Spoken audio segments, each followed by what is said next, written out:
आज हम आप लोगों को होली पर एक बड़ा निबंध बताएंगे, जिसके अंतर्गत रूपरेखा में प्रस्तावना, मनाने का समय, मनाए जाने का कारण, होली का वर्णन और उपसंहार, इतनी हेडिंग बताएंगे। तो सबसे पहले प्रस्तावना के अंतर्गत, मनुष्य एक सामाजिक प्राणी है। वो हमेशा से यानी प्राचीन काल से ही उत्सवों का प्रेमी रहा है, त्योहारों का प्रेमी रहा है। हमारे देश पे समय समय पर किसी न किसी त्योहार का आयोजन होता ही रहता है, जिनमें से कुछ प्रमुख त्योहार रक्षाबंधन, दीपावली, दशहरा, होली है। इन सभी का नाम आप लिख करके फिर बताएंगे कि इनमें से होली एक महत्वपूर्ण त्योहार है, सबसे बड़ा त्योहार है जो आपस में मित्रता भाव उत्पन्न करता है। इसके बाद आते हैं दूसरी हेडिंग, मनाने के समय पर, यानी कब मनाई जाती है होली।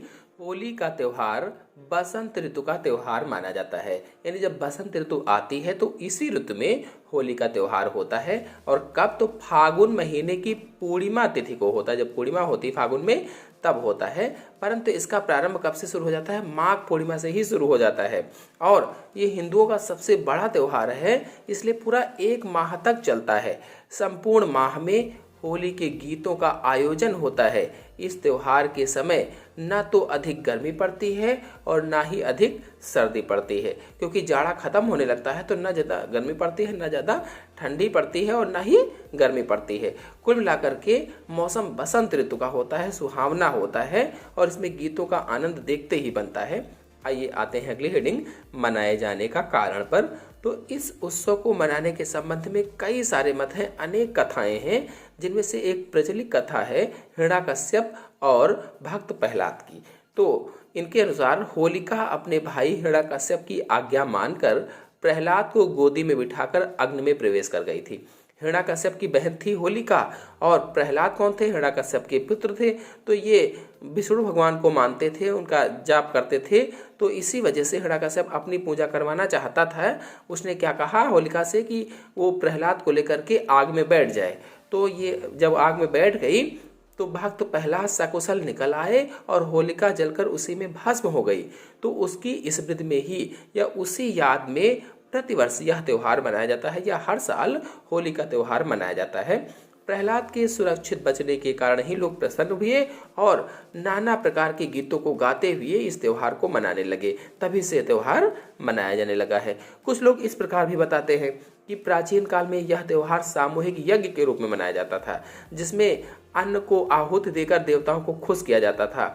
और यह कथा भी किसी सीमा तक सत्य मानी जाती है, क्योंकि आज भी होली में गेहूं की बालियां भूनी जाती हैं, चने भूने जाते हैं, विभिन्न प्रकार के दानों को भूनकर प्रसाद के रूप में सबको बांटा जाता है, वितरित किया जाता है। आते हैं होली के वर्णन पर। तो इस त्योहार के आगमन के पूर्व ही व्यक्ति रंग और गुलाल फेंकना प्रारंभ कर देते हैं। यानी इस त्योहार, जब ये त्योहार होली का आता है उसके पहले से ही लोग एक दूसरे को रंग लगाने लगते हैं।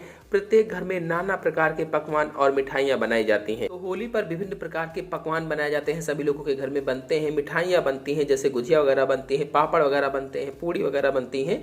तो इस प्रकार के विभिन्न प्रकार के पकवान बनाए जाते हैं। सभी व्यक्ति बड़े सुंदर ढंग से मित्र भाव उत्पन्न करके होली के मधुर गीत गाते हैं और आपस में मिलजुल करके सभी लोग होली के गीत गाते हैं, आपस में रंग खेलते हैं, गुलाल खेलते हैं। और रंग खेलने के बाद सभी व्यक्ति एक दूसरे से गले मिलते हैं, उनके घरों में जाते हैं, प्रेम भाव पूर्वक गले मिलते हैं एक दूसरे के।